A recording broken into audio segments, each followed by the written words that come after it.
Is China's largest real estate developer Evergrande in big trouble? So in the last couple weeks, there was a very long Twitter thread by an anonymous money manager. There was 17 different tweets going in depth about all the problems that China's largest real estate developer Evergrande has and all the connections that it has and problems to Warong Asset Management, which buys distressed debt, and other Chinese banks. Now, Chinese officials have stopped Evergrande from pre-sale. They were doing a pre-sale scam, so they're collecting lots of cash payments for pre-sales to build luxury condos and single-family homes and then not building. So if you want to read more about the Twitter thread, I'll attach a link to it. Again, it's 17 long tweets that came out on July 20th. So there will be a link in the information and description section. But to add more analysis here, I also spoke to hedge fund analyst and China expert Emma Mollman, who I've interviewed in the past. Emma has extensive connections with researching China. She's also good friends with Kyle Bass, but she has a lot of other connections in her China network, including a lot of contacts in Hong Kong. And Emma was telling me that she expects that Evergrande will be forced to either sell some assets, or they will have to be bailed out in the near future, or they will have to be taken over entirely by the Chinese government. Now, if you go into the Twitter thread, you will see that Evergrande only officially has about $100 billion in debt. It doesn't seem that much, but here's the issue with a lot of Hong Kong listed Chinese companies and Chinese companies in general. If you talk to a lot of financial professionals that worked in China or are Chinese and then come here to the West, a lot of them, if they're being objective and honest, will tell you that a lot of Chinese companies, whether they are private companies or state-owned enterprises, have at least two sets of books. So two sets of accounting books. They're doing accounting fraud, whether or not they get caught. Sometimes the government basically is involved in it, so Western investors are getting defrauded. And other times it's to shelter assets and profits from the Chinese government. So it really just depends. But as a general rule, a lot of Chinese companies, whether they are purely private Chinese companies listed on a Hong Kong stock exchange or here on an American exchange, or Chinese state-owned enterprises, which are government-backed, often have two sets of books, sometimes even more than that. And so this 100 billion of official debt that Evergrande has, the real number, according to Emma Mollman and other people I've spoken to, is going to be a lot larger than that. And we'll see what the Chinese government decides to do. They're probably not going to allow it to fail. Also, what Emma was telling me, and she sent me some notes, was that the Hong Kong banks and Hong Kong politicians, who are also backed by the Chinese Communist Party and the Chinese government on the mainland, have told the local politicians that stopped the pre-sales from Evergrande that they have to restart again.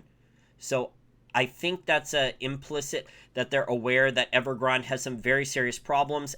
As you can see with the screenshot on your screen, over the last month or so, Evergrande had a bank account frozen. It was not a large one, but the way these things go in China is these little stories, these small little red flags tend to add up. And like I said, with the amount of obfuscation and accounting fraud and different sets of books, this 20 million number could be a fraction, a tiny little fraction of the real number.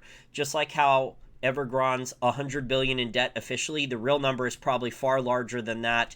They could have special purpose vehicles, a bunch of stuff off balance sheet. They could be involved in the derivatives market. They could have borrowed an insane amount of dollar-denominated debt, and if the dollar rallies, they could be in even more trouble. But with these news stories, it is very obvious that Evergrande is having serious cash problems, and at some point, they're going to either need a bailout or some type of Chinese Communist Party government takeover to prevent contagion and problems with the banks, because a lot of Chinese banks, as is customary with real estate development, a lot of Chinese banks are involved loaning to Evergrande, and Evergrande is so big in terms of real estate development throughout China. So if you want to read more about this, I'll attach a link to the Twitter thread and also a link to this CNBC article and also a link to the Financial Times article. But the bottom line is that a lot of the small numbers that you're seeing, and I had someone bring this up on another China video I did last week, saying that Chinese state-owned enterprises defaulting on only about $9 billion in debt was not that big a deal. Well, that's only the official number. So if you work under the assumption that there's another set of books, that a lot of these Chinese state-owned enterprises that are failing on their corporate debt are also using crooked accounting, also have a lot of off-balance sheet stuff similar to Evergrande, then the real number of bond defaults, of corporate bond defaults in China is way more than the number that's being reported. So I think the Evergrande situation and the Chinese corporate bond defaults, they are heavily linked, and the Chinese officials are definitely worried about it.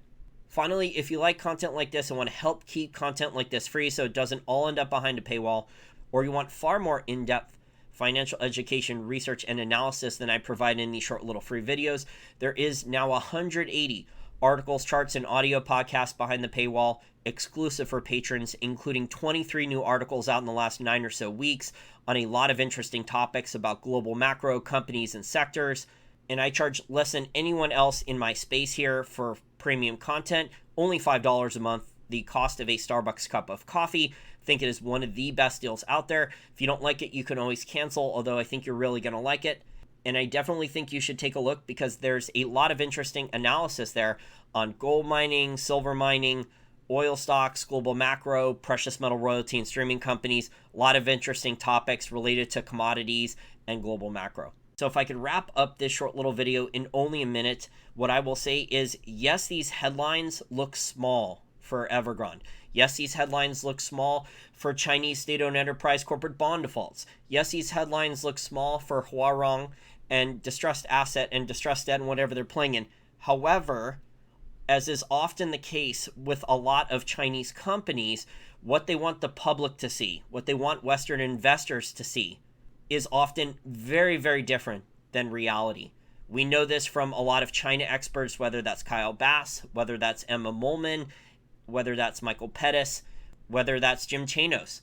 There are many China experts that have warned that the accounting for a lot of these Chinese state-owned enterprises, and you're going to see a lot of Seeking Alpha articles that are going to totally ignore this.